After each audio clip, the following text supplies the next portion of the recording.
Shalom, salam sejahtera dalam kasih Yesus Kristus. Puji Tuhan, hari yang sangat membahagiakan di saat ini, di mana kita akan mengadakan ibadah Natal di saat ini. Untuk itu mari siapkan hatimu, mari kita akan menerima berkat Tuhan, hadirat Tuhan. Dan sebelum itu mari kita berdoa. Bapa, terima kasih buat kasih Tuhan, atas kemurahan Tuhan kami bisa merayakan Natal di hari ini ya Tuhan. Untuk itu Tuhan kami buka hati untuk Engkau, selebar-lebarnya Engkau bekerja di tempat ini ya Tuhan. Bahkan sidang jemaat Tuhan yang menyaksikan di rumah, Engkau jamah lawati mereka ya Tuhan. Di mana ada hati yang haus dan rindu, di sana Tuhan hadir. Terima kasih Bapa. Kami akan habiskan ibadah Natal kami di dalam nama Bapa, Putra dan Roh Kudus, yaitu di dalam nama Tuhan Yesus Kristus. Haleluya, amin. Puji Tuhan. Kita akan mulaikan ibadah ini. Mari kita angkat pujian Juru Selamat Dunia. Mari sidang jemaat Tuhan yang ada di rumah, kita sama-sama memuji Tuhan. Kita sama-sama menyenangkan hati Tuhan. Haleluya.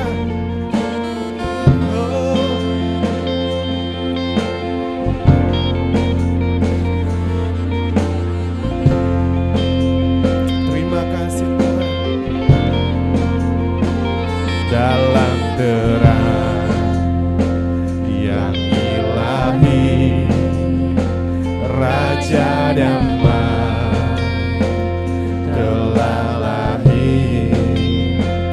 Genap rencananya di dalam dunia. Putra Tunggal Maha Kudus, haleluya. Putra Tunggal Maha Kudus, satu-satunya penebus, datang ke dunia sebagai jawaban.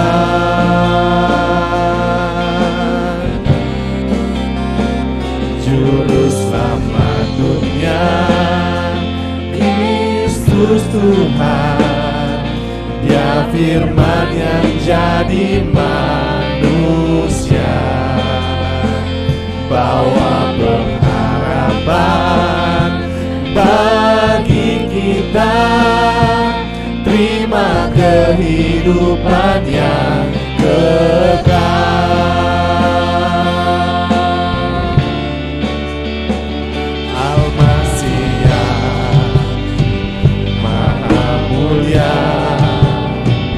Penuh kuasa sempurna, sungguh layak terima segala pujian. Juru Selamat dunia, Kristus Tuhan, Ya firman yang jadi manusia, bawa pengharapan bagi kita, terima kehidupan yang kekal. Ya Juru Selamat dunia yang memberikan kehidupan yang kekal.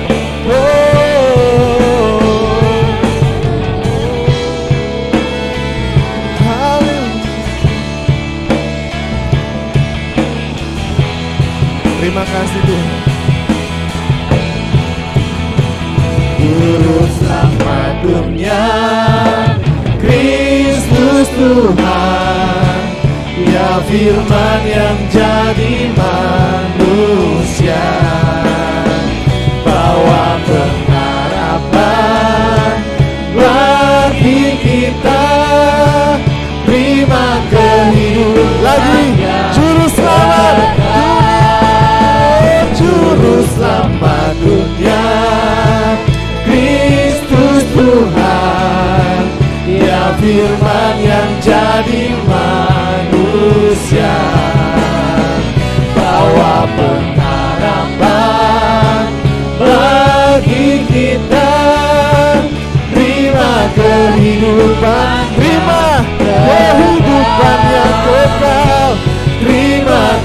kehidupannya, terima kehidupan, terima kehidupannya kekal.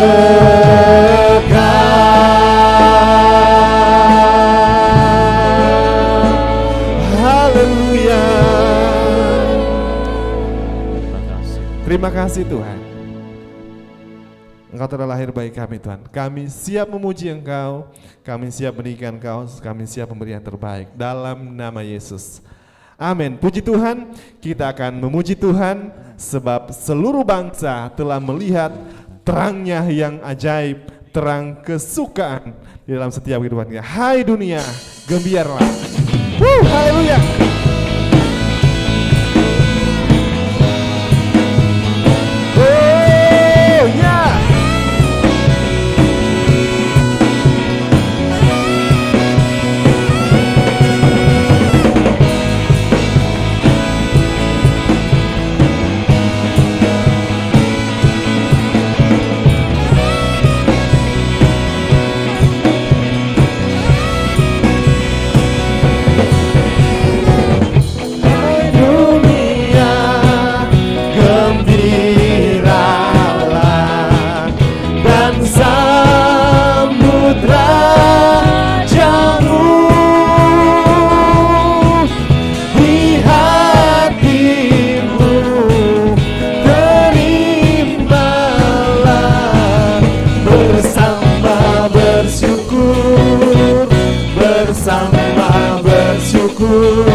Memuji Tuhan di saat ini saudara. Kita angkat pujian Gita Sorga Bergema. Haleluya.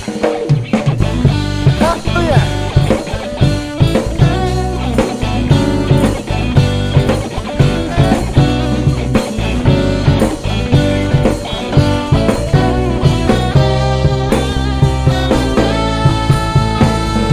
Sorga bergema, lahir Raja mulia, amin. Damai dan sejahtera turun dalam dunia. Bangsa-bangsa bangkitlah dan bersoraklah serta memaklumkan kabar baik. Lahir Kristus terang ajaib, kita surga bergema. Lahir Raja mulia. Haleluya. Haleluya.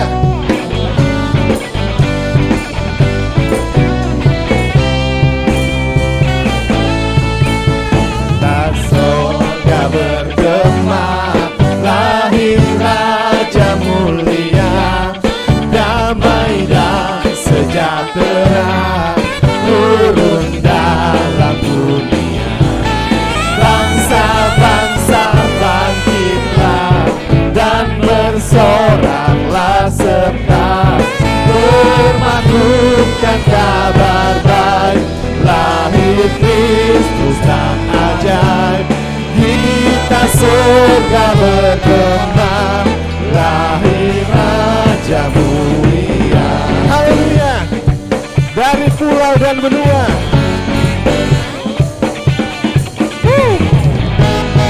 Haleluya.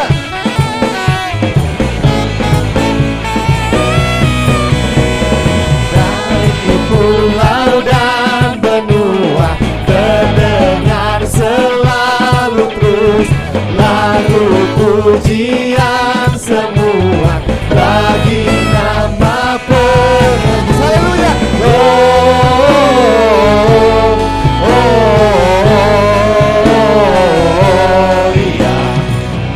Muliakan Tuhan.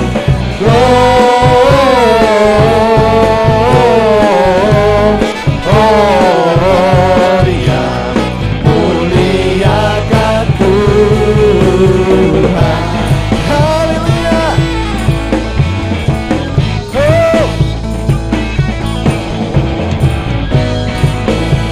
Haleluya. Dari pulau dan benua terdengar selalu terus lagu pujian semua bagi nama Haleluya. Haleluya.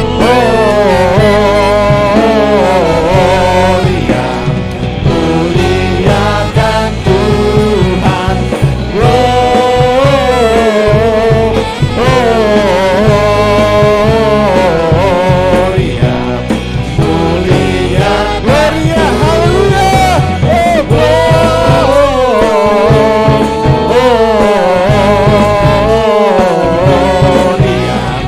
Mulia, gloria, haleluya.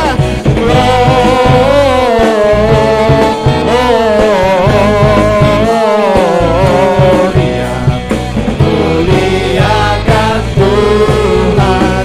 Muliakan Tuhan. Lagi. Muliakan Tuhan. Muliakan Tuhan. Haleluya. Terima kasih Tuhan. Haleluya. Tepuk tangan bagi Tuhan kita. Haleluya. Haleluya. Puji Tuhan. Kita telah muji Tuhan dengan Tuhan dan tiba saatnya kita akan mengikuti pemasangan lilin. Untuk itu bagi sidang jemaat Tuhan yang ada di rumah yang telah menyiapkan lilin, mari kita akan sama-sama mengikuti pemasangan lilin ini, saudara. Inilah kasih Tuhan yang begitu besar dalam setiap kehidupan kita. Firman Tuhan berkata, karena begitu besar kasih Allah akan dunia ini, sehingga Ia telah memberikan anak yang tunggal, supaya barang siapa percaya kepada yang tidak binasa, melainkan beroleh hidup yang kekal. Dunia gelap dengan dosa, tetapi Allah memilih untuk mengasihi kita, mencari manusia, bukan karena manusia baik, tetapi karena kasih Tuhan yang besar. Untuk itu mari renungkan segala kebaikan Tuhan, kemurahan Tuhan. Puji Tuhan, kita akan mendengarkan pujian dari Saudari Cindy. Haleluya. Masih ada jemaat Tuhan, lilin yang ada di tangan Anda, kita akan sama-sama akan memasang lilin ini sebagai simbol kasih Tuhan. The stars are brightly shining. It is the night of our dear Savior's birth. Lonely the world in sin and error pining, till He appeared and the soul felt His word.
saatnya kita akan mendengarkan firman Tuhan.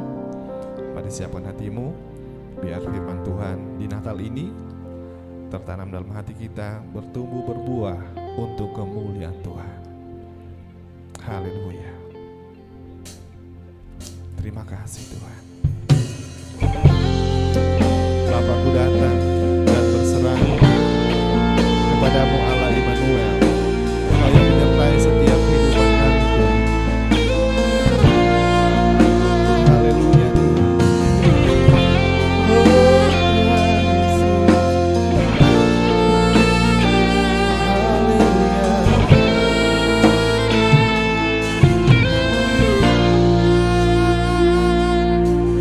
Bapakku datang dan berserah, ku nyatakan Kau yang berkuasa dalam gelap.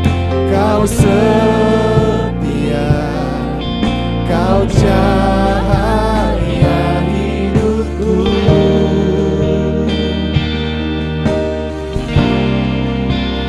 Kau kuatkan aku bertahan, Kau harapan dalam kesesakan.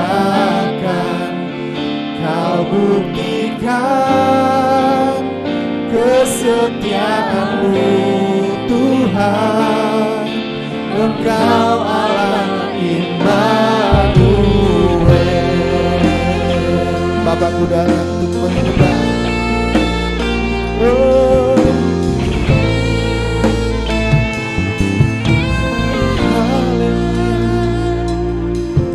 Bapakku datang untuk menyembah, ku nyatakan Kau yang dalam lemah, Kau sempurna, Kau cahaya bagiku.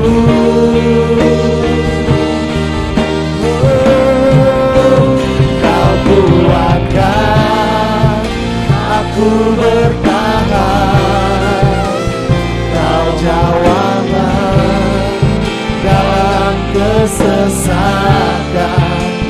Kau buktikan kesetiaan-Mu Tuhan. Engkau Allah Immanuel.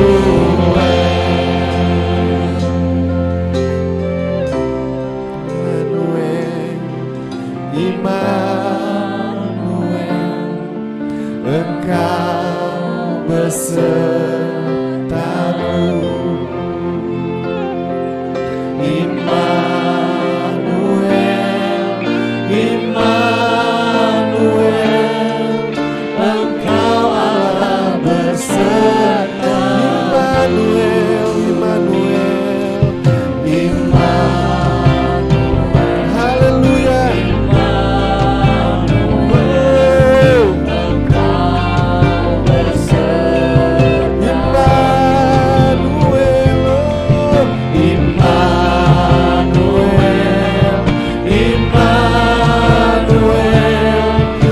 Lagi katakan Immanuel, Immanuel, Immanuel, haleluya. Immanuel, Engkau beserta. Immanuel, Immanuel, Immanuel, Immanuel, Engkau Allah besertaku. Kau kuatkan aku bertahan, Kau harapan dalam kesesakan.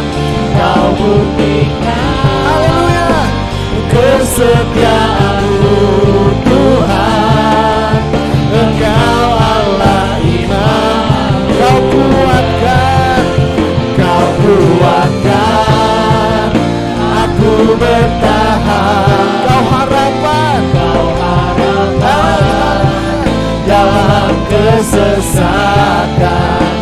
Engkau buktikan kesetiaan-Mu Tuhan. Engkau Allah Immanuel, Engkau Allah Immanuel, Engkau Allah Immanuel. Haleluya. Engkau Immanuel. Engkau menyertai setiap kehidupan kami. Terima kasih banyak Bapak. Kami telah memuji Engkau. Tiba saatnya kami akan mendengarkan firman Tuhan. Urapi hamba-Mu, berkati hamba-Mu. Dalam nama Tuhan Yesus Kristus, kami siap mendengarkan firman Tuhan. Haleluya. Amin. Silakan duduk.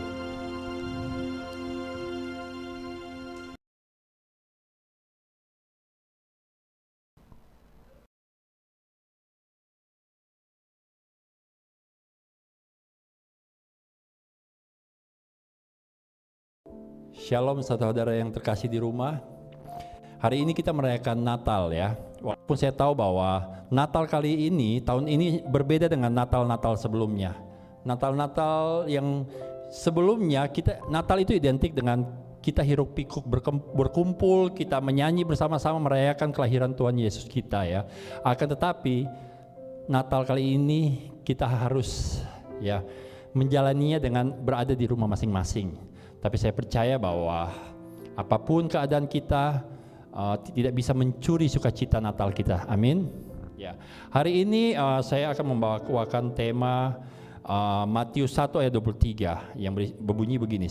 Sesungguhnya anak darah itu akan mengandung dan melahirkan seorang anak laki-laki, dan mereka akan menamakan dia Immanuel, yang berarti Allah menyertai kita. Ya. Secara tidak sengaja saya sering buka Facebook dan saya melihat bahwa banyak teman-teman lain, gereja-gereja lain yang entah kebetulan atau tidak membawa tema Natal mereka dengan Immanuel ya. Dan hari ini pun saya membawakan tema yang sama ya. Saya percaya karena Immanuel itu yang berarti Allah menyertai kita. Dalam keadaan sulit seperti ini, kita harus yakin bahwa Allah menyertai kita. Nah, ketika saya mempelajari tentang Immanuel ini, dan saya melihat bahwa kata Immanuel ini muncul pertama kali di Yesaya 7 ayat 14 yang berbunyi begini. Sebab itu Tuhan sendiri akan memberikan kepadamu suatu pertanda. Sesungguhnya seorang perempuan muda mengandung dan akan melahirkan seorang anak laki-laki. Ia akan menamakan dia Immanuel. Ya. Kata Immanuel ini muncul di Yesaya 7 ayat 14 untuk pertama kali. Kemudian saya mencoba menggali lagi, apa sih konteksnya Immanuel ini Yesaya 7. Nah, kemudian saya menemukan sesuatu yang buat saya sangat mengagetkan ya. Selama ini saya cuma tahu kita bicara Immanuel Allah beserta kita, tanpa kita tahu cerita di balik itu, konteksnya apa. Hari ini saya mencoba membagikan tentang konteks dari Immanuel itu sendiri, Yesaya 7. Pada zaman Yesaya 7 ini, kita tahu bahwa Israel terbagi dua, antara kerajaan utara yang disebut Israel dan kerajaan selatan yang disebut Yehuda. Nah, di zaman Yesaya 7 ini, yang memerintah di kerajaan Yehuda ialah seorang raja yang bernama Ahaz ya. Seorang raja bernama Ahaz, dan di Yesaya 7 diceritakan bahwa raja dari Aram mengajak raja dari kerajaan utara yaitu Israel untuk mereka bersama-sama menyerang kerajaan Israel yang selatan yaitu kerajaan Yehuda. Dan kemudian di ayat 2 kita tahu bahwa ketika melihat hal itu, Raja Ahaz dan para rakyatnya ketakutan karena mereka melihat begitu banyak pasukan daripada kerajaan selatan dan kerajaan Aram yang datang mengepung mereka. Kemudian Tuhan berfirman kepada Yesaya waktu itu, engkau pergi kepada Ahaz raja Yehuda dan katakan begini, teguhkanlah hatimu dan tinggallah tenang, Janganlah takut dan janganlah hatimu kecut, karena kedua puntung kayu api yang berasap ini, yaitu kepanasan amarah Resin dengan Aram dan anak Remalia. Ya, Tuhan berkata begini, kamu nggak perlu takut. Ya, suruh bilang ke Raja Ahaz, jangan takut, teguhkan hatimu, tinggal tenang. Ya, karena hal itu tidak akan terjadi. Ya. Kemudian di akhir ayat 9 malah dia berkata, engkau harus percaya. Jika kamu tidak percaya, sungguh kamu tidak teguh jaya. Kalau kamu Ahaz tidak percaya, engkau tidak akan mampu bertahan. Kemudian di ayat 10 Tuhan melanjutkan firman-Nya kepada Ahaz dan berkata begini, mintalah suatu pertanda dari Tuhan Allahmu, biarlah itu sesuatu dari orang mati yang paling bawah atau sesuatu dari tempat tertinggi di atas. Tetapi Ahaz menjawab, aku tidak mau meminta, aku tidak mau mencobai Tuhan. Jadi ceritanya setelah berkata itu, Tuhan berkata kepada Ahaz, kau minta tanda kepada saya, ya, terserah apa aja. Tapi hari itu Ahaz menjawab, aku tidak mau meminta dan aku tidak mau mencobai Tuhan. Itu sebuah perkataan yang saleh, bukan? Saya percaya tidak ada yang salah dari kata-kata itu, ya. Siapa sih yang berani mencobai Tuhan Allah? Dan itulah yang dilakukan oleh Ahaz. Dia berkata, tidak Tuhan, saya tidak berani mencobai Tuhan. Tapi kemudian di ayat 13, lalu berkatalah Nabi Yesaya, baiklah, dengarkanlah hai keluarga Daud, belum cukupkah kamu melelahkan orang sehingga kamu melelahkan Allahku juga? Sebab itu Tuhan sendirilah yang akan memberikan kepadamu suatu pertanda. Sesungguhnya seorang perempuan muda mengandung dan akan melahirkan seorang anak laki-laki, dan ia akan menamakan dia Immanuel. Sangat mengagetkan. Respon dari Ahaz itu ternyata yang begitu saleh, kemudian direspon lagi oleh Nabi Yesaya dengan sebuah kemarahan. Dan dalam kemarahannya itu muncullah Tuhan sendiri yang akan memberikan kepadamu suatu pertanda, sesungguhnya seorang perempuan yang bernama Immanuel itu. Ternyata janji Tuhan ini kepada Ahaz ini bukanlah sebuah janji yang dengan keadaan baik-baik aku akan memberikan, seperti yang saya atau mungkin kebanyakan dari kita membayangkan selama ini. Tuhan memberikan kepada kita suatu janji bahwa akan ada seorang anak laki dan ia akan menamakan dia Immanuel. Ternyata tidak seperti itu. Tuhan memberikan janji ini kepada Ahaz dengan sebuah kemarahan. Dan yang menjadi pertanyaan, apa sih yang salah dari Ahaz? Bukankah saleh dia berkata bahwa saya tidak berani mencobai Tuhan? Kenapa Tuhan harus marah?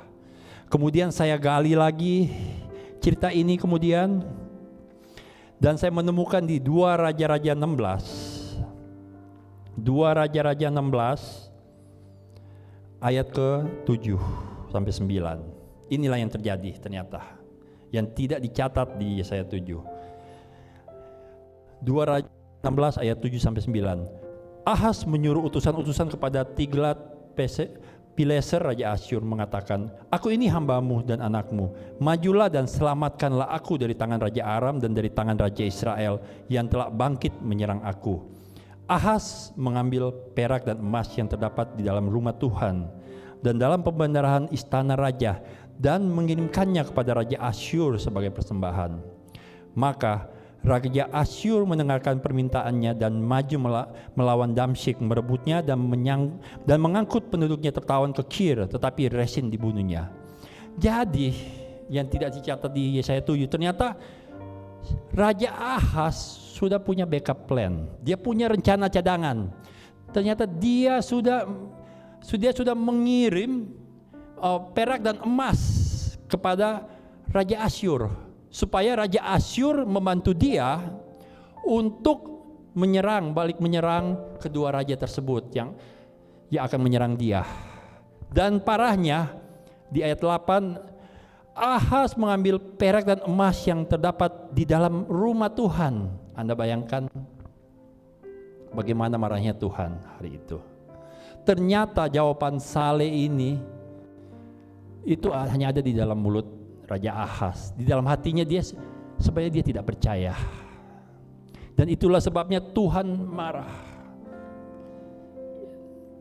Saudara-saudara, Apakah ini, saya rasa ini cerita Ahaz ini adalah cerita kita juga. Sering kita berdoa kepada Tuhan ya. Tetapi selagi kita berdoa, kita sudah menyiapkan rencana cadangan ya. Saudara, tahukah Anda, kalau kita percaya kepada Tuhan, jangan pernah menyusun rencana cadangan. Berikan semua kepercayaan kita kepada Tuhan. Percayalah bahwa Dia akan mampu menolong kita ya. Jangan sampai kita menjadi seperti Raja Ahaz ya. Tuhan mau menolong dia, tetapi dia tidak percaya. Dan akhirnya kalau kita baca kemudian, Tuhan berkata bahwa kedua raja yang akan menyerang mereka akan mati ya, akan hilang. Dan yang lebih parah akhirnya apa? Bukannya Tuhan melepaskan mereka dari kedua raja tersebut, malah kalau kita baca akhirnya Raja Asyur yang dimintai pertolongan oleh Raja Ahaz, kemudian itulah yang akan menyerang Yehuda ya. Anda bayangkan, orang yang kita minta tolong itulah akhirnya yang akan membawa bencana kepada kita. Karena itu mari kita belajar dari cerita ini. Janganlah kita percaya itu setengah-setengah. Kalau kita percaya kepada Tuhan, marilah kita berikan semua kepercayaan kita kepada Dia, karena kita tahu bahwa Dia adalah Allah yang sanggup. Dia adalah Emmanuel. Dan kemudian kita tahu di Matius 1 ayat 22 sampai 23 itu ditulis, yang kita baca pertama, Emmanuel itu dikutip oleh Matius setelah kejadian dia menceritakan bagaimana para malaikat datang dalam mimpi Yusuf ya, untuk menceritakan bahwa engkau tidak perlu takut. Engkau harus menamakan dia Yesus ya. Kemudian hal itu dikutip lagi oleh Matius bahwa sesungguhnya anak darah itu akan mengandung dan melahirkan seorang anak laki-laki dan mereka akan menamakan dia Emmanuel. Saya berpikir bahwa kutipan dari Matius ini bukanlah sesuatu hal yang terjadi secara ya cuma kebetulan saja. Saya percaya Matius berkata ini karena dia tahu pada posisi saat hari itu apa yang terjadi dengan orang-orang Israel yang nanti akan kita bahas ya. Kita kembali ke nama Emmanuel. Emmanuel merupakan nama yang tidak asing bagi kita orang Kristen ya. Dan Immanuel itu sering diartikan bahwa kita punya Tuhan. Jadi ketika kita punya masalah, tidak perlu takut karena Allah menyertai kita. Ya. Tetapi saya percaya bahwa Emmanuel itu bukan hanya sesimpel itu artinya. Ya. Bahkan Paulus pernah berkata di Roma 16 ayat 25 sampai 27 bahwa ada sebuah rahasia yang terpendam berabad-abad. Dan ternyata rahasia itu ialah Allah atau Yesus ada di tengah-tengah kita, ya. Yesus atau Allah ada di tengah-tengah kita.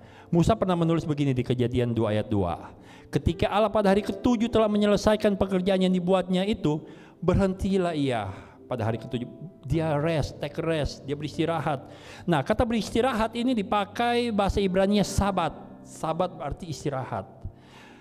Kemudian di Keluaran 31 ayat 17 yang juga ditulis oleh penulis yang sama yaitu Musa berkata begini, antara aku dan orang Israel maka inilah suatu peringatan untuk selama-lamanya, sebab 6 hari lamanya Tuhan menjadikan langit dan bumi, dan pada hari yang ke-7 ia berhenti bekerja untuk beristirahat. Kata rest yang kedua ini tidak dipakai lagi kata sabat, akan tetapi Musa memakai kata nuah yang berarti berdiam, tinggal. Dengan kata lain, sabat itu bisa diartikan sebagai Allah berdiam di muka bumi, Allah tinggal di muka bumi. Dan ternyata ketika kita pelajari kisah dari orang Israel, ternyata tinggal di tengah-tengah manusia merupakan sebuah kehendak dari Tuhan. Ya, sering Tuhan katakan ini siasi dari Tuhan. Tuhan sering berkata kepada bangsa Israel. Ya. Dan Anda ingat ketika Musa melepaskan bangsa Israel dari perbudakan Mesir, kita lihat tujuannya di Keluaran 4 ayat 22 sampai 23. maka engkau harus berkata kepada Firaun, beginilah firman Tuhan, Israel ialah anakku, anakku yang sulung. Sebab itu aku berfirman kepadamu, biarkanlah anakku itu pergi, supaya ia beribadah kepadaku. Dari sini kita lihat, ternyata Allah melepaskan bangsa Israel dari perbudakan Mesir, yang utamanya bukan untuk masuk ke dalam tanah Kanaan, akan tetapi apa? Tujuan penyelamatan bangsa Israel dari perbudakan Mesir ialah supaya mereka beribadah, supaya mereka berjumpa dengan Tuhan di Gunung Sinai. Jadi Anda dan saya diselamatkan bukan supaya, yang utama bukan supaya kita menemukan tanah Kanaan seperti yang sering kita beritakan selama ini, tapi tujuan utama keselamatan ialah supaya kita bisa berhubungan dengan Tuhan, kita bisa beribadah dengan Tuhan, supaya kita punya relationship, kita memiliki perjanjian dengan Tuhan, ya.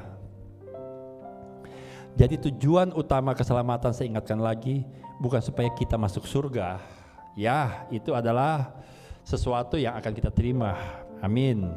Tetapi yang utama ialah supaya kita menghadirkan surga di muka bumi. Kalau memang Tuhan menyelamatkan kita untuk masuk surga, alangkah baiknya ketika sehabis kita kita mengakui kita dibaptis, lebih baik Tuhan langsung biarkan kita mati saja supaya kita masuk surga, ya kan? Tapi ternyata tidak. Tuhan mengizinkan kita semua ada di dunia ini. Supaya apa? Supaya kita menjadi alatnya. Kita menjadikan bumi seperti di surga, ya. Dan kemudian ketika saya mencoba cari beberapa pelajari, ternyata Tuhan sering sekali mengatakan keinginannya atau rencananya bagi bangsa Israel. Saya baca beberapa di antaranya, Keluaran 19 ayat 5-6. Jadi sekarang, jika kamu sungguh-sungguh mendengarkan firman-Ku dan berpegang pada perjanjian-Ku, maka kamu akan menjadi kesayangan-Ku sendiri dari antara segala bangsa. Sebab Akulah yang empunya seluruh bumi. Kamu akan menjadi bagiku kerajaan iman dan bangsa yang kudus. Inilah semuanya firman yang harus kau katakan kepada orang Israel. Di Keluaran 25 ayat 8 dia berkata begini, dan mereka harus membuat tempat kudus bagiku, supaya aku akan diam di tengah-tengah mereka. Keluaran 29 ayat 45, aku akan diam di tengah-tengah orang Israel dan aku akan menjadi Allah mereka. Imamat 26 ayat 11-12, aku akan menempatkan kemah suciku di tengah-tengahmu dan hatiku tidak akan muak melihat kamu. Tetapi aku akan hadir di tengah-tengahmu dan aku akan menjadi Allahmu dan aku akan menjadi umatku. Saudara, ketika misalnya kita punya pasangan, ya, kita berpacaran dengan orang, Anda bisa bayangkan bagaimana, ya, ketika pasangan kita ngomong terus, saya mau ini dong, saya mau nikah dong, saya mau tinggal sama-sama sama kamu. Apa sih perasaan kita? Kita pasti ini kok ganjen, ini kok apa sih kayak murahan sih, ya. Kok minta-minta kawin terus, minta-minta mau tinggal bareng terus. Tapi bisakah Anda bayangkan ketika yang ngomong itu adalah Tuhan Allah kita sendiri? Saking rindunya dia ngomong, saya ingin tinggal di tengah-tengah kamu.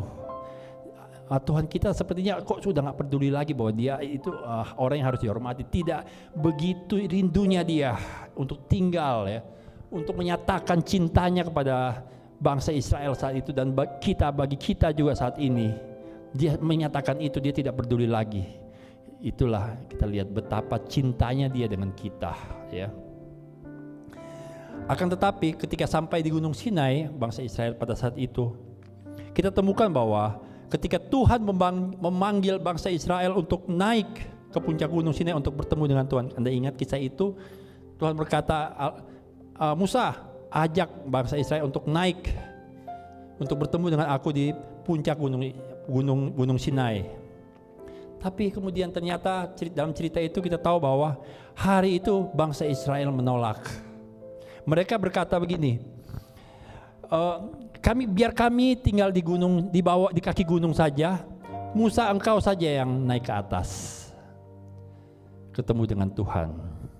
Saudara, hal itu pun sering terjadi dengan kita, jemaat-jemaat, ya, jemaat-jemaat pada zaman ini. Sering kita berpikir bahwa yang harus banyak berdoa, yang harus banyak baca Alkitab, yang harus berhubungan dengan Tuhan itu pendeta aja. Kita hanya jemaat, biarlah pendeta aja yang melakukan itu. Dan ketika kita melakukan hal itu kita melakukan sebuah kesalahan yang sama seperti yang dilakukan oleh bangsa Israel waktu saat itu. Mereka hanya bilang, Musa kamu naik aja, biarkan kami beribadah di kaki gunung. Ya, Anda bayangkan, pada saat itu kemudian dalam cerita itu bangsa Israel beribadah di kaki gunung Sinai, tetapi tanpa perjumpaan dengan Allah atau tanpa hadirat Allah ya. Mereka tidak berani, mereka beribadah di bawah. Dan kita tahu cerita itu pula, kemudian ibadah mereka berubah menjadi sebuah penyembahan berhala. Yang Anda ingat, mereka membangun sebuah berhala, patung berhala. Sebuah ibadah tanpa perjumpaan atau tanpa hadirat Tuhan sering berubah menjadi penyembahan berhala ya. Dan Anda tahu, seringkali agama ini menjadi sesuatu yang paling mudah menjadi sebuah penyembahan berhala. Manusia menjadikan agama menjadi berhala ya saat-saat ini, dan beragama tanpa Tuhan ternyata membuat manusia menjadi lebih jahat lagi. Mereka akan membawa-bawa nama Tuhan, mereka akan membawa-bawa nama agama ya. Mereka menjadi jahat. Dan itulah yang terjadi saat-saat ini. Seringkali kita ibadah tanpa kehadiran Allah atau tanpa perjumpaan Allah, sehingga kita sering nggak sih kita merasa kita beribadah tapi kita pulang kok kosong ya. Mungkin di waktu beribadah kita hati senang, wah kita puas, kita dengar khotbah, wah sangat menginspirasikan. Wah tadi puji-pujian tadi, lagu-lagu tadi, wah semua suasana sangat baik. Pernah nggak ketika pulang ke rumah kita menemukan bahwa ternyata kita masih kembali kosong? Ada seorang yang pernah berkata begini ya, ketika Tuhan menciptakan manusia, Dia sengaja menyisakan sebuah ruang yang kosong di dalam hati kita atau jiwa kita, yang hanya bisa diisi oleh Dia. Ya, itulah mungkin tanpa sadar ya, kita berusaha mengisi kekosongan itu dengan sesuatu yang lain ya. Di dalam gereja kita mulai mengisi kekosongan itu dengan musik yang lebih bagus, peralatan yang lebih canggih, WL yang lebih berkarisma, yang bersuara merdu, pendeta yang terkenal, khotbah-khotbah yang sangat menarik, yang lucu, membangun. Ya, kalau kita orang Kristen sendiri ya, secara tidak sengaja ternyata membuat musik, WL, pendeta, peralatan, khotbah itu ternyata menjadi sebuah berhala baru di dalam kehidupan kita. Sesuatu yang kita pakai untuk mengisi kekosongan kerajaan Allah, ketidakhadiran Allah. Maka ya kami juga sebagai pendeta harus bertobat ya. Kita tidak akan pernah bisa mengganti kehadiran Allah dengan sesuatu yang lain. Karena apa? Itu tidak akan kekal. Ketika kita pulang, tetap kita akan kosong ya. Jangan jadikan sebuah berhala baru di dalam peribadatan kita dengan Tuhan. Dan jangan-jangan, kenapa itu dikutip di Matius 1 ayat 23. Immanuel itu dikutip oleh Matius ketika dia melihat mungkin keadaan orang Israel pada zaman itu. Bagaimana agama Yahudi pada saat itu beribadah kepada Allah, mengenal Allah, tapi tanpa kehadiran Allah. Dan saya percaya kehadiran Yesus saat itu merupakan kehadiran Allah di tengah-tengah umatnya, yang kemudian kita tahu bahwa mereka tolak. Pada saat itu Yesus menentang sekali ya, kita bisa baca, kita bisa pelajari bagaimana pengajaran Yesus. Dia menentang Mamon, Yesus menentang Farisi, Yesus menentang orang-orang Saduki, Yesus menentang agama yang sudah menjadi berhala atau agamawi. Yesus menentang juga politik karena udah bercampur dengan agama, kekhawatiran dunia, kenikmatan hidup. Dan berhala itu kalau kita mau jujur masih ada di zaman ini ya. Di dalam rumahnya, di dalam orang-orang Kristen itu sendiri ya. Yesus hadir supaya kita tidak hidup untuk mencari kepuasan dari semua itu. Kita perlu uang, tetapi keberartian hidup kita bukan dari uang. Kita butuh posisi atau kedudukan supaya kita bisa lebih berdampak, tetapi itu bukan tujuan hidup. Semua itu bisa hilang ya. Kita butuh musik yang bagus, kita butuh WL yang bagus, kita butuh peralatan yang bagus. Tetapi ingat, kepuasan roh tidak datang dari semua itu. Kepuasan hidup kita datang dari hadirat Allah. Saudara, biarlah dengan Natal ini kita diingatkan lagi untuk bersungguh-sungguh dengan Tuhan. Jangan hanya menjadikan Tuhan sebagai juru selamat ya. Jangan. Selamat itu adalah sesuatu yang pasti ya. Jangan cuma sampai di situ, tapi jadikan Tuhan itu sebagai raja yang memerintah dalam hidup kita, dan kita izinkan Yesus tinggal untuk memerintah di dalam hidup kita, di dalam hati kita ya. Jangan cuma puas dengan tinggal di kaki Gunung Sinai sama seperti bangsa Israel, tapi biarlah di tahun 2021 nanti kita semua naik ke puncak Gunung Sinai. Bahkan momen ini kita harus sungguh-sungguh ketemu dengan Allah. Dan itulah arti Immanuel. Dia datang supaya kita bisa berhubungan dengan Tuhan. Saya percaya bahwa keadaan hari-hari ini membuktikan Tuhan ingin tunjukkan kepada kita bahwa kita semua harus bisa hidup. Iman kita harus tetap bertumbuh tanpa kita harus datang ke gereja ya. Inilah adalah saat-saat momen-momen di mana kita harus punya hubungan pribadi dengan Tuhan. Kita tidak bisa lagi berharap dengan pendeta. Pendeta tidak bisa datang lagi ke rumah satu-satu.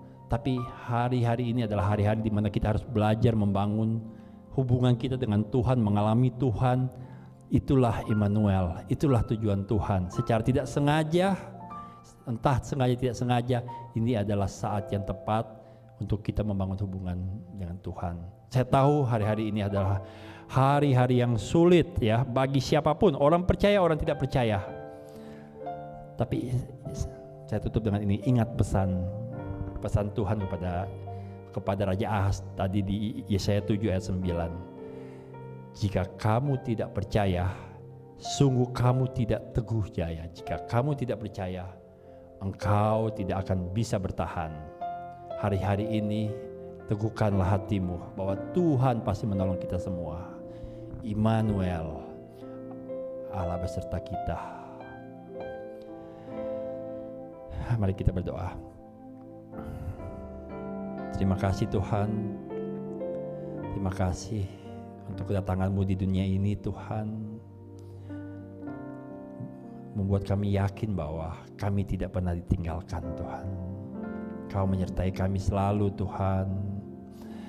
Kami tidak pernah sendiri Tuhan. Tuhan, biarlah iman kami semakin besar lagi Tuhan.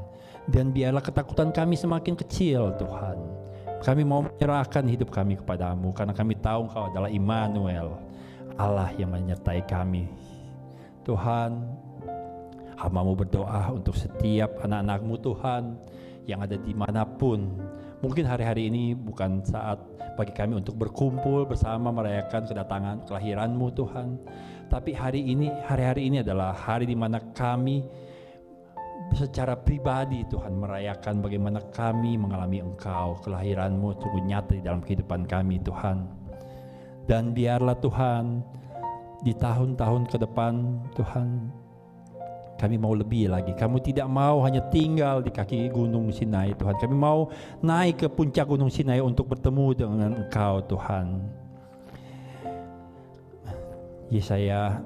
Keluaran 33 pada saat itu sebuah cerita bahwa Tuhan berkata kepada bangsa Israel, kalian bangsa pimpin bangsa Israel, pergilah, tapi aku tidak akan menyertai engkau. Dan hari itu Musa menjawab, Tuhan, kalau engkau tidak mau berjalan dengan kami, hadiratmu tidak ada bersama kami, aku tidak mau pergi. Apakah yang membedakan aku dengan bangsa-bangsa lain selain daripada hadiratmu ada bersama-sama kami? Hari-hari ini, apa sih yang membedakan kita dengan agama-agama lain selain daripada hadirat Allah ada beserta kita? Hadirat Allah ada beserta Anda dan saya, karena Dia adalah Immanuel. Tuhan, biarlah Tuhan hari-hari ini menjadi sebuah perenungan di mana kami bisa lebih dekat lagi, bisa sering duduk dekat di kaki-Mu Tuhan, bisa lebih mengerti lagi Tuhan, supaya Tuhan kami bisa lebih lagi dalam hidup kami. Kami bukan hanya mengharapkan seorang pendeta untuk bertemu dengan Engkau, tapi kami mau mengalami Engkau secara pribadi Tuhan. Pakai setiap anak-anak-Mu Tuhan menjadi pembawa berita sukacita Tuhan, bukan pembawa berita ketakutan, bukan orang yang hanya menceritakan tentang bagaimana keadaan khawatir, tetapi mulai hari ini, tahun depan, mulai sekarang ini juga Tuhan, biarlah kami menjadi orang-orang yang pembawa berita bahwa ada harapan karena Immanuel, Tuhan Yesus beserta kita. Terima kasih Tuhan. Biarlah Tuhan Kau pakai kami semua Tuhan. Kami percaya Tuhan, Natal ini menjadi sebuah tonggak sejarah di mana kami akan lebih lagi kepada Engkau Tuhan. Kami berdoa Tuhan untuk para pendeta Tuhan, para hamba-hamba-Mu Tuhan yang mungkin hari-hari ini Tuhan mengalami masalah. Kami percaya bahwa Engkau adalah Allah yang menyertai mereka juga Tuhan. Jangan biarkan Tuhan hamba-hamba-Mu Tuhan untuk akhirnya Tuhan kecewa dengan Engkau Tuhan. Tapi biarlah Tuhan dengan kejadian ini Tuhan membuat hamba-hamba-Mu menjadi semakin yakin bahwa Engkau adalah Immanuel, Engkau menyertai, Engkau adalah Allah yang tidak pernah menyia-nyiakan kami Tuhan. Terima kasih Tuhan, terima kasih. Saudara-saudara yang di rumah, mari kita angkat tangan. Kiranya Allah menyertai kita dan damai sejahtera Tuhan menyertai kita, dan terimalah berkat Tuhan, kasih karunia dari Allah Bapa di dalam Yesus Kristus, dalam persekutuan dengan Roh Kudus, kiranya menyertai kita sekarang dan sampai selama-lamanya. Selamat hari Natal semuanya. Tuhan Yesus memberkati.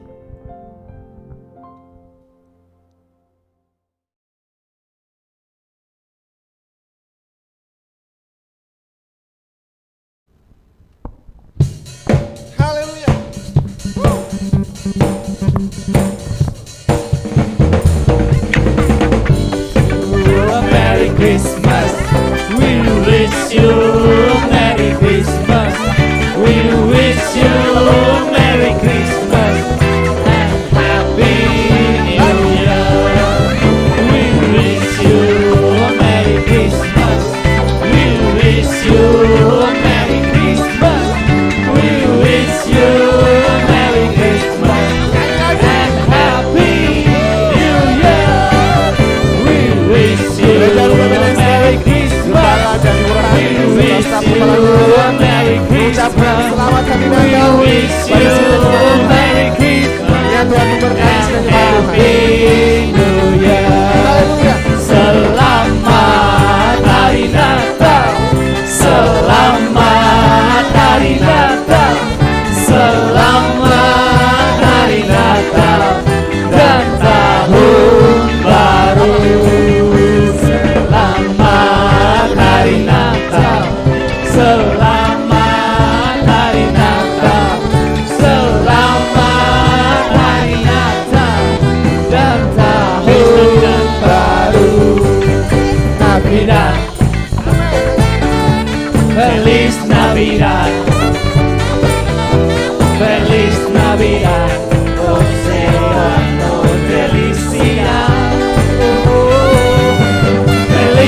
Navidad, Feliz Navidad, Feliz Navidad, oh seamos felicidad. I wanna wish you a Merry Christmas. I wanna wish you a Merry Christmas. I wanna wish you a Merry Christmas out of my heart. I wanna wish you a Merry Christmas. I wanna wish you a Merry Christmas.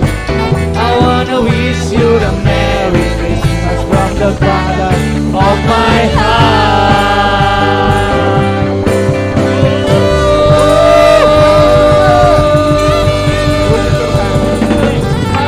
Tuhan Yesus memberkati